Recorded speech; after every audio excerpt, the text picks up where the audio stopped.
Sam, take it away. Great stuff there with Gabe Henderson. Into the Daily 3, the Twins had an entertaining opening series against Seattle. They lose a pair of one-run games, and they bounce back on Sunday with a 10-4 win. They homered 9 times in the series, and 3 of those homers came from Byron Buxton, who was once again electric in the opening series. He's healthy. Now he's very well paid. The Twins hope he's healthy all year long because, man, that guy's exciting. Ron, is he the most electric athlete in the Twin Cities? No, he's not. I don't want to be captive. Don't be captive of the moment. What we're getting right now from Byron Buxton, great. Is it sustainable? We will see. Is he going to have a Barry Bonds, Mark McGwire type season where it's just bomb after bomb after bomb? Who knows? But my thought with this is you can't be captive of it. You have to think about the moments that happened this year. And so I think I have to go with Anthony Edwards first because you look at the big dunks, the fact that they're in the playoffs, some of his post-game interviews, all that stuff. Then you're going to have to go with Kaprizov. Why? They're in the playoffs. Again, a kid that can skate like, nobody else, fast, in the creases, and they're just same thing. They're putting points up on the board. I think when I tuned out of the game, I think they were playing the Kings. It was like 6-3.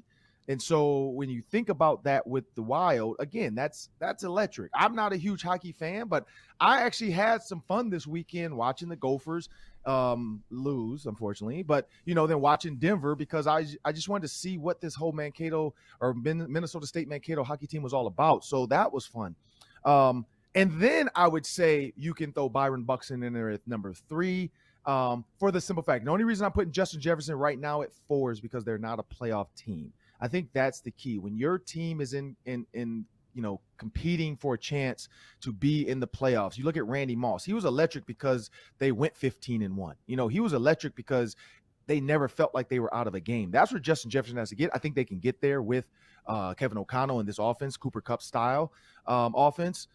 But I'm going to have to go with that order that I just did. I'm going to put Buxton in there at 3, though. I think Buxton right now with Carlos Correa, they are showing some improvements. They are looking really good. I think I threw the win total out as 90 to 95 wins. I think they can get there. They just have to find a way to 2-1 some of these series. They can't keep taking them on the chin and then try to win that last one. That's not a formula for the playoffs. I will say, though, you look at their pitcher. I mean, I think it was like 3 pitches over 100 miles an hour or something like that with crazy movement. They're going to need that. How long can that go, though? Like that elbow and that arm, when you're throwing that fast and that hard and that much movement, I think they call the pitch a splinker. It was like a split finger with a drop to it. I mean, it was moving. To be 96 miles an hour and have movement, that's scary. So we talked about the ace. They need an ace. But that's going to be the key for me is, do they have an ace? If they do, I think Byron Buxton can move up and he can unseat, Edwards and Kaprizov depending on how their playoff runs go this year. Yeah, I mean, more people deserve to know more about Byron Buxton just nationally because he is really, really exciting. He's got to stay healthy, though. That's the key. That really is the key. Speaking of staying healthy, Tiger Woods faded over the weekend, a pair of 78s. Still a great score for the average golfer, not up to Tiger Woods standards, though. He ends plus 13, 23 shots back of the champion Scottie Scheffler. Are better things still to come for Tiger Woods, Ron? I hope so. I mean, when you look at 78, for me, I tweeted that out. That's 3 Ron Johnson on Twitter. I tweeted that out, and it got a ton of interaction. Tiger 78, hands over his head, just kind of confused, bewildered. For me, 78, we're popping bottles, champagne. We're in the locker room. I'm spraying.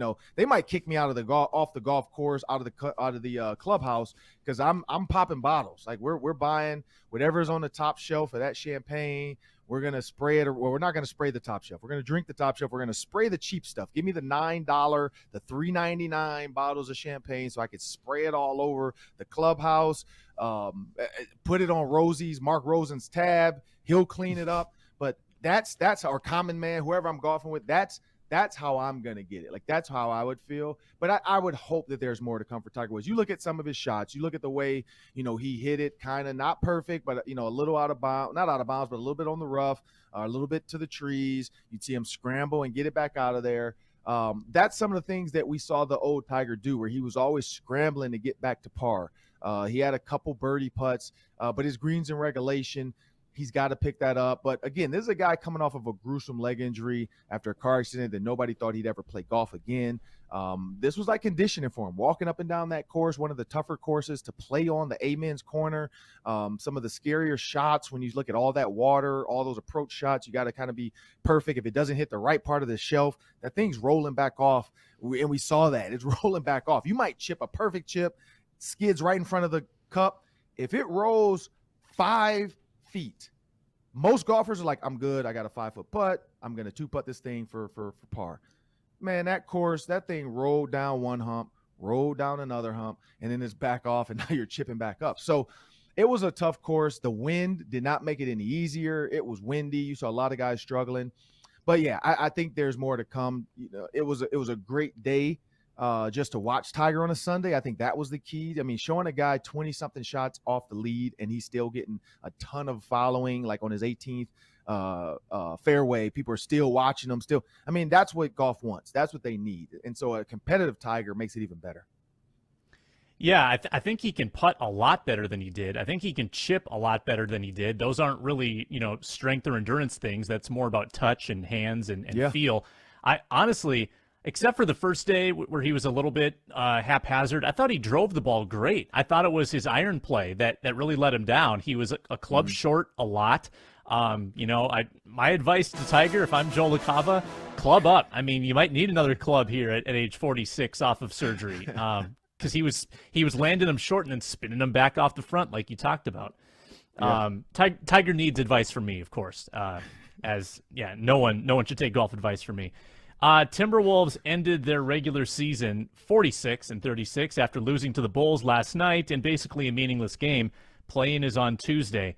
So, Ron, 10 games over 500. Did the Timberwolves exceed your expectations in the regular season? Yeah, I think nobody knew what we would get out of this team. Anthony Edwards, like we talked about, was LaMelo Ball the right pick? Should have been Anthony Edwards. I think Anthony Edwards is the right formula for this team. I think he's the energy they need. He's not afraid to, stand up to a guy like Jimmy Butler. He's not afraid. You got Pat Beverly as well, another bully that's not afraid to deal. So I think they have the right makeup of guys now. Pat Beverly is what they needed Jimmy Butler to be, a bully to the other team, not your own team. And I think that was the problem for the previous kind of chemistry of the team. I think if Jimmy Butler had we saw Jimmy Butler trying to fight his team in Miami. So that's just Jimmy Butler. That's the thing, though. This team is more, we're going to fight other people and we're going to be for each other. And that's the key with this team. Let's fight them. Don't fight us. So, yes, they exceeded my expectation. Actually, though, so this is what I'll say. Yes, at the end, looking at what I thought from the beginning, but as the season was going, then I was kind of like, man, they could be easily the 6th seed. They were giving up games they should have won. You look at the big three, and the times where Cat would dominate, and then the times he would shrink in big moments, and you were hoping he would go out there and give you 30 to 40 points, and he would give you 22, which wasn't enough to deal with their star on the other side. When you look at Jokic and all these other guys, he has to kind of combat. But yeah, they get in the playoffs. The play-in, again, I'm still not a fan of it. They have to play this play-in now. Hopefully it's a one game and they win, and then they can relax and wait and then get ready for the Grizzlies, because I think the Grizzlies are extremely vulnerable. I think the Grizzlies can easily be beaten. I think Ja Morant has to have a great game every time for the Grizzlies, even though the Grizzlies were good without him. But when he's on the court, it's a difference. So if you bench him, then you might win, but you can't bench him. So now if he's in there, he has to have a great game, because if he's not having a great game, I don't see them sitting him down. I see them trying to let him shoot till he gets hot. And that can be a big time win for the Timberwolves if Ja Morant can't find a way to get it going.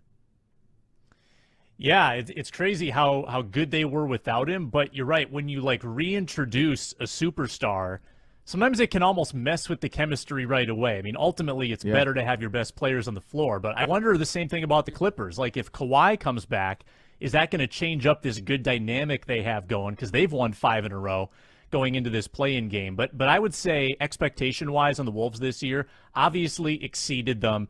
I think they had the depth this year and the fortitude to overcome injuries and adversity. Like, they had the month where a bunch of guys got COVID and they really slumped. I think it was December, and they could have packed it in, and they didn't. which is unlike Wolves teams of the past. Final thoughts, bonus question. Give me a few seconds on Minnesota State Mankato falling in the NCAA Hockey Championship. I know you watched the game. I saw you tweeting about it.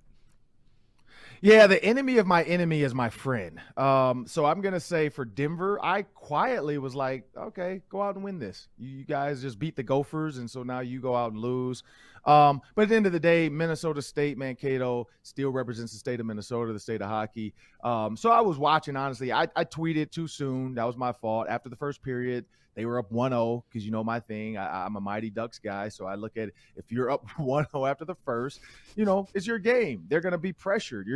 Nope, didn't happen. They got absolutely steamrolled after that, even though 2 goals came very fast on an empty net. I'm not a hockey guy, so I don't know if those really count. Like, oh, that was great. You got an empty net goal, 2 in a row real fast. I don't know because I'm not a hockey guy. So I don't know how that ranks. Do you still say, no, we really only lost 3-1. We were trying to make something happen. We knew we were giving up a chance for them to make a goal, to get 2 quick ones and go and lose 5-1. Because after that 4-1, then it's like, yep, it's pretty much over. Because some people were saying, oh, you might have just seen the game-winning shot, which I think was a 3rd goal, because those last 2, they can't really count as game-winning shots because the Mavericks were doing everything they could by pulling the goalie to just try to get more bodies on the floor that can take shots on goal, and it didn't work out for them. So it was fun though. It was cool to watch. I liked the fan interaction. I loved some of the things I tweeted out, the videos I saw from people in the stands. But the Gophers hadn't won since like 2003. I hope this is their time now. 20 years. That sounds like a magical way to kind of kick off a storyline. The 20-year drought is ended, and the Gophers are now champions. There you have it.